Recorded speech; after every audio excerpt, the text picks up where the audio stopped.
Here's a cool little portable stove you can make with things you probably already have sitting around your house.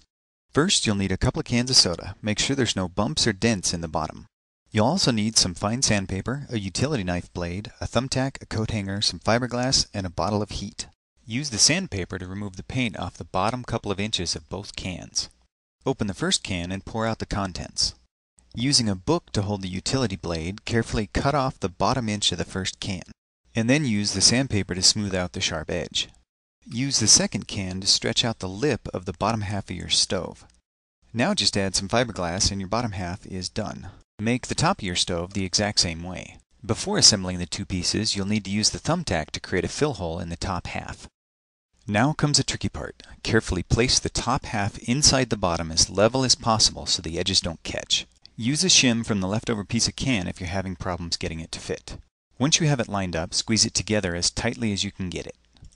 Finally, use the thumbtack to create the fuel jets. Create a bunch of them evenly spaced around the top of your stove. If you don't already have a pot stand, you can quickly make one with the wire hanger. Just be sure to sand off the outer coating first. Now it's time to test it out. Slowly pour the heat into the stove, giving it time to drain through the fill hole. It doesn't take very much. A few tablespoons is enough to boil a pot of water. This type of can stove must be preheated for a second before the vapor pressure will sustain the jets. Once it's lit, put the pot stand over it and then you're ready to cook.